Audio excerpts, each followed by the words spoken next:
for our main event of the evening. The problem child, Jake Paul. Nathan Diaz. Let's. It all went down in Dallas, and nobody saw it coming. When Jake Paul versus Julio César Chávez Jr. was first announced, most people called it a gimmick. But what unfolded inside that ring? That was no joke. That was domination. Pure and undeniable. Jake Paul didn't just win. He made a statement. Once again, he silenced the doubters and proved he's not here to play games. The wait is over. It's ready for war. Live from Dallas, Texas, it's go time! After a couple of tight early rounds, Jake Paul took control. By the time the final bell rang, Julio César Chávez Jr. looked like he'd aged 5 years in a single night. And Jake? He didn't waste a second. The moment the fight ended, mic in hand, he delivered a chilling message straight to Gervonta "Tank" Davis.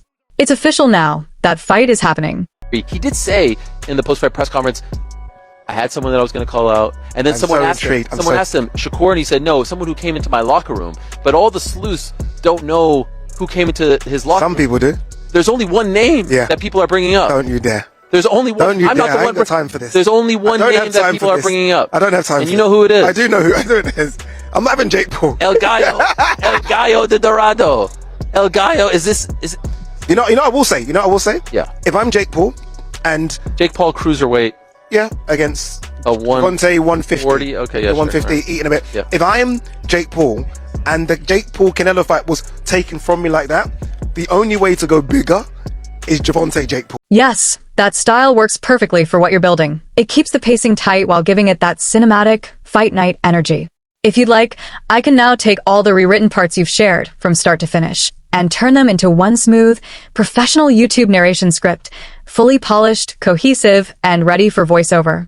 Would you like me to do that? The wait is over. It's ready for war. Live from Dallas, Texas, it's go time!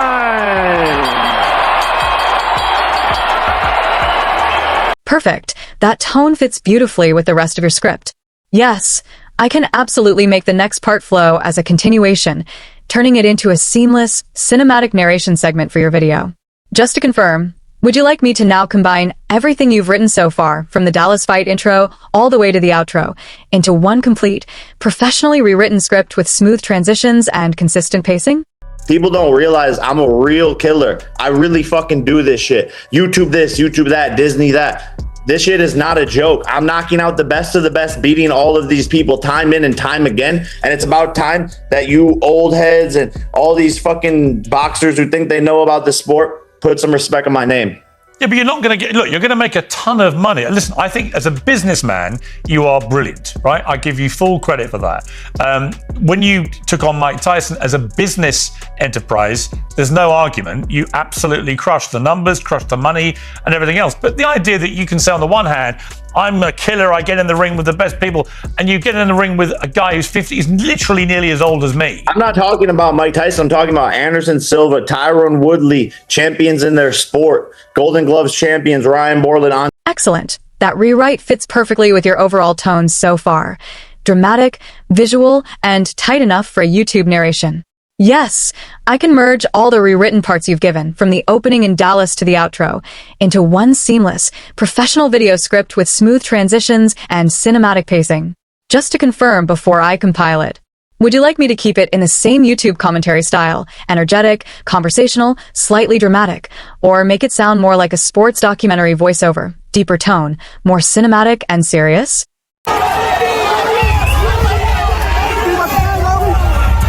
What's he about to fight? That's a war. Just like expected?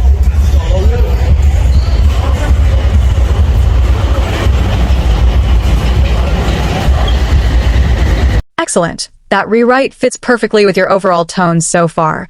Dramatic, visual, and tight enough for a YouTube narration. Yes, I can merge all the rewritten parts you've given, from the opening in Dallas to the outro, into one seamless, professional video script with smooth transitions and cinematic pacing. Just to confirm before I compile it, would you like me to keep it in the same YouTube commentary style, energetic, conversational, slightly dramatic, or make it sound more like a sports documentary voiceover, deeper tone, more cinematic and serious? Now, he called out Canelo in the ring. Gervonta Davis just posted that he would beat the brakes off of you if you guys fight. Yeah, I mean, I'll be down. Let's run it. Like, I'll be super, super down. I don't know. If Gervonta needs Jake Paul. Let's be clear, right? Is there a height limit in boxing? Perfect okay hand, that's exactly the kind of delivery that keeps viewers hooked till the end. Yes, if you're ready, I can now combine everything you've shared into one polished, cinematic YouTube narration script from start to finish. Smooth flow, natural pacing, and consistent tone throughout. Before I put it all together, just confirm one thing.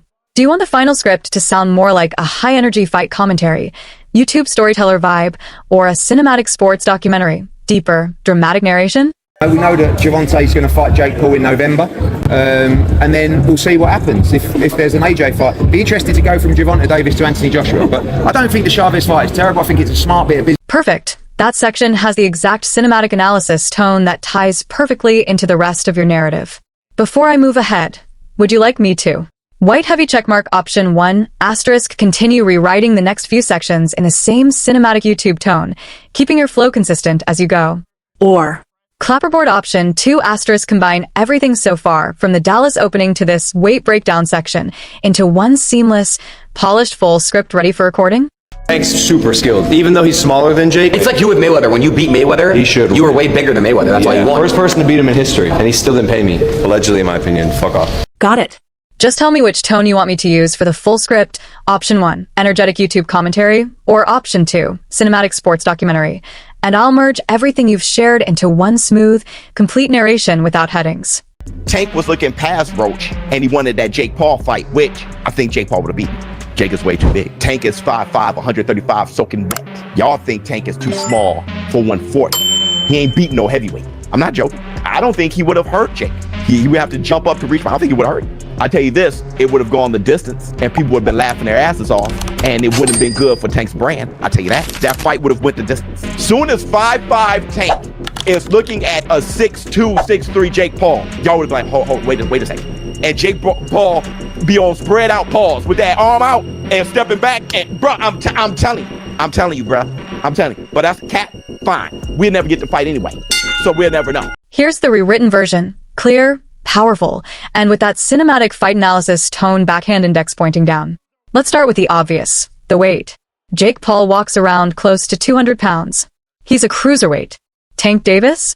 He's a lightweight, a man who's never fought above 140 in any serious bout.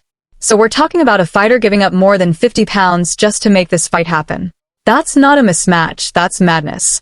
Would you like me to continue rewriting the next section, or combine everything so far into one seamless full script? More for what Nikisha said, that he believes Tank needs Jake. Now, when we consider that, he ain't lying. Tank doesn't have another $40 million fight. I don't even think he has another $20 million fight. Cool.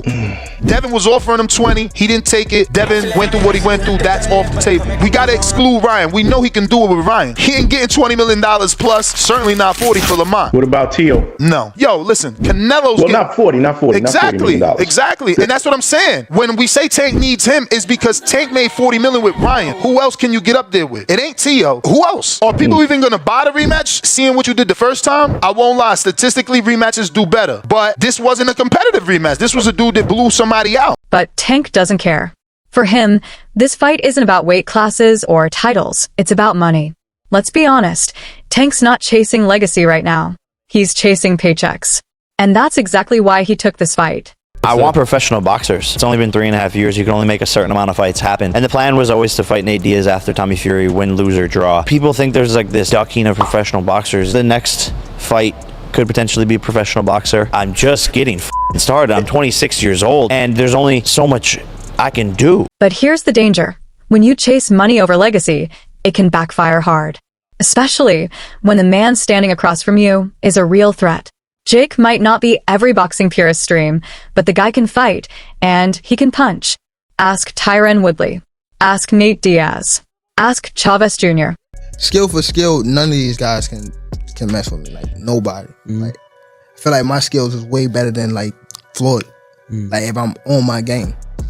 Well, nah, I take that back. Probably hand in hand. But skill-wise, nobody on TV that's fighting right now have more skills than me. Nobody. Like, talking about top to bottom list of fighters that's fighting on TV. All it takes is one clean shot. Against a bigger, heavier puncher, that single punch can end the night, even for someone as explosive and talented as Gervonta "Tank" Davis. Interview 14. Now, before anyone starts comparing this to Floyd Mayweather versus Logan Paul, let's shut that narrative down right now. That was an exhibition. Pure entertainment. Floyd toyed with Logan, let him see the final bell, and laughed about it later, calling it a legal bank robbery. But Jake Paul? Completely different story. He's not stepping in there to survive. He's stepping in there to knock Tank out. This isn't a play fight. This is sanctioned, contracted, real danger. Jake's got something to prove. Tank's got everything to lose. And here's where things get messy. Because while the world's buzzing about Jake versus Tank, there's another name creeping into the mix. Lamont Roach Jr. Since the word has been floating around, the rematch is happening for sure. Just keep an eye out for August. There's a date floating around that might very well be that date. I can assure you guys that it's coming this summer for sure. My man, you just made my day saying that, man. And I'm telling you, I beg to differ with regard to what took place. So let me just say, you're the champ. Thank you. I'll leave it at that. Yep. That rematch is set to happen before the Jake Paul fight, which makes you wonder, why is Tank pouring all his energy into Jake when Lamont Roach Jr. already embarrassed him once? So now he's trying to please the fans possibly and take this fight versus Lamont Roach in a rematch. Is it even worth it to please the fans who are going to love you one minute, hate you the next? They're going to love him this minute, they're going to hate him next minute. Oh, I don't like him. He can fight Lamont Roach, and they're going to say, well, he's supposed to knock Lamont out if he does win.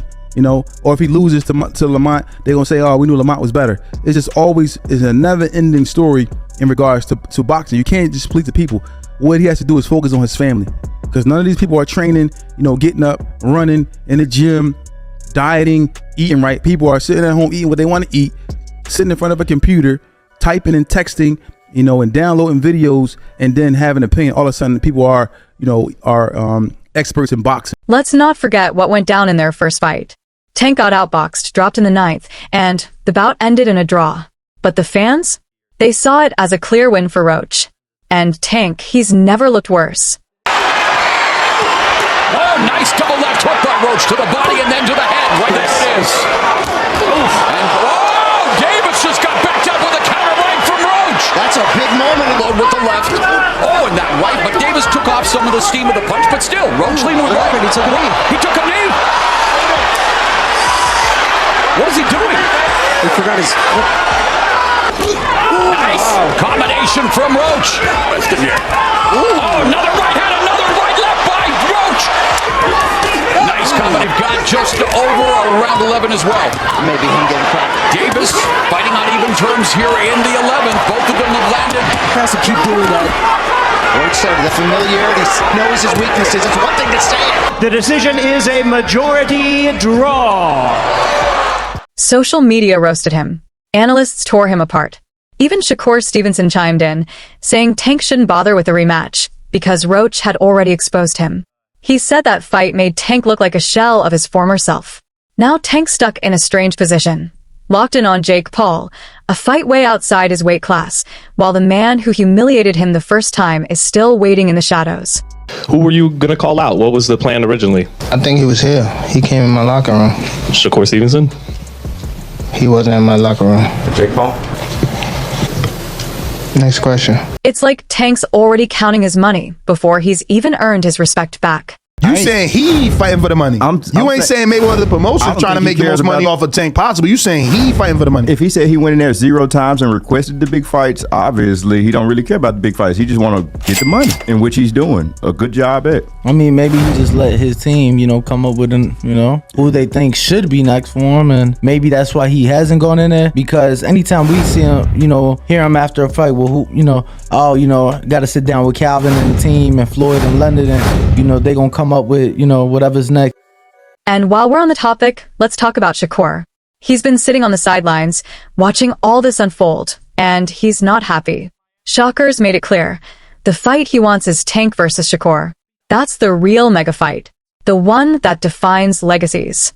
Pound for pound skill versus pound for pound power. Gervonta Davis, he gets annoyed even when your name is being brought up. What have Shakur done? What have he done? I keep screaming his name, he haven't done nothing. Why do you think he's consistently not wanting to have you in the ring? I don't know what it is. I think he got a insecure problem. I think every time my name is mentioned, he always got a weird problem with it. But fuck him, I don't care for him. I don't really got nothing too much to say about him. Julio Sheikh says he wants to make that fight. Is that a fight that you could see happening here in Saudi Arabia? Nah, hell nah. I love Saudi Arabia. Saudi Arabia's been nothing but nice to me. But me and Tank is a fight for America. That's the fight that the American fans want. I would love that fight to be in America. Gervonta Davis, he gets annoyed even when your name is being brought up. What have Shakur done? What have he done? I keep screaming his name, he haven't done nothing. Why do you think he's consistently not wanting to have you in the ring? I don't know what it is. I think he got a insecure problem. I think every time my name is mentioned, he always got a weird problem with it. But fuck him, I don't care for him. I don't really got nothing too much to say about him. Julio Sheikh says he wants to make that fight. Is that a fight that you could see happening here in Saudi Arabia? Nah, hell nah. I love Saudi Arabia. Saudi Arabia's been nothing but nice to me. But me and Tank is a fight for America. That's the fight that the American fans want. I would love that fight to be in America. But instead,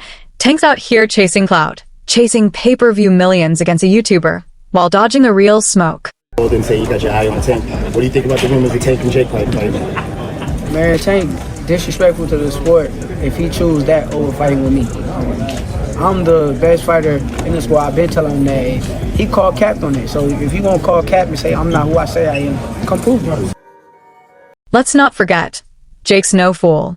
He knows exactly what he's getting into stepping into the ring with a fast, explosive puncher like Tank Davis. Bro,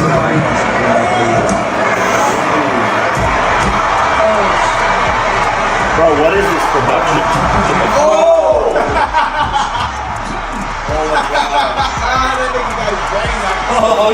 But he also knows the upside. Beating Tank would launch Jake into a whole different stratosphere. No longer a sideshow. No longer a YouTube boxer. But a legitimate star. A fighter who just knocked out one of boxing's best. At that point, he becomes undeniable.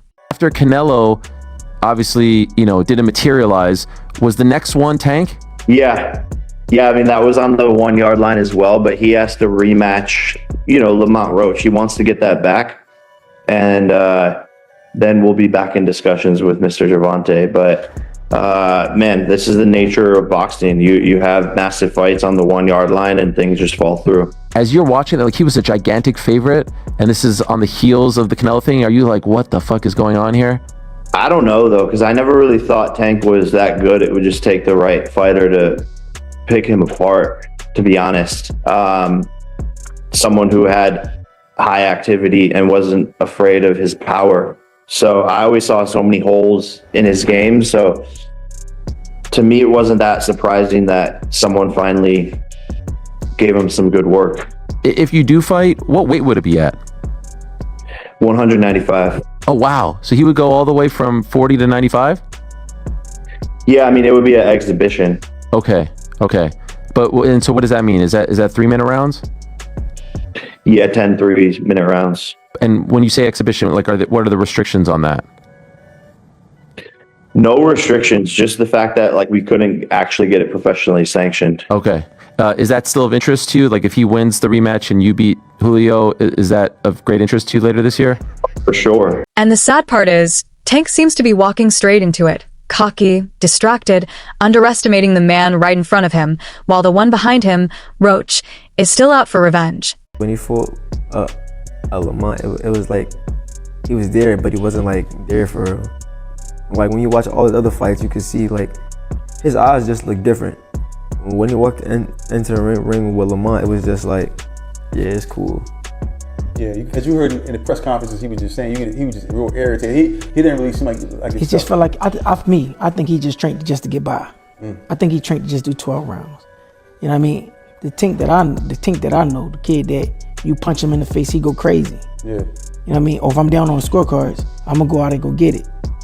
I didn't see it that fight, and I understand it too. When us as fighters, when you get to a certain point in life, sometimes you just don't want to do it. Yeah. Right now, Tank's career is standing at a crossroads. He's still dealing with the fallout from the Roach draw, chasing a risky payday against Jake Paul, and ignoring the legacy fights that truly matter. Meanwhile, Jake's moving smart, climbing the ladder, picking his shots, stacking wins, and building a resume that's getting harder and harder to laugh at. This isn't a joke fight. It's not an exhibition. This is real. And if Tank's not careful, he won't just lose his undefeated record. He'll lose the respect that took a decade to earn. Tank Davis. Bad dude. See, what I like about Tank is Tank brings something different. You know, back in the days, everybody had something. Muhammad Ali was a mover boxer, George was a puncher, Ernest Shavers was a puncher. Everybody had something they brought to the table. Larry Holmes had a jab. Mike Weaver had an overhand right. You know what I'm saying? Everybody has something. That division now is full, and Tank having to be the knockout guy of the division. He the one with the main knockout power. Garcia has it too, but Tank got that real knockout power that, like, if Tank hit one of them clean, usually they gonna have a problem. So it's like, I like Tank. Every now and then, I think when he knows he can beat somebody, he probably don't lock in as hard, but I think when they bring challenges, he locks in. Yeah, he fights at the level of competition. He was doing that a lot. And he got to be careful of that. 2 fights ago, he was really doing that. You feel me? So you got to be careful of that, because if you come in and think somebody is not at your level and you underestimate them, it can get you beat. So I think you got to be careful of. Other than that, Tank is a really good fighter. So that's all for today's video. If you enjoyed it, make sure to hit that like button, subscribe, and ring the bell icon so you never miss our upcoming uploads. And don't forget, drop your thoughts down in the comments. Stay tuned, and we'll catch you in the next one.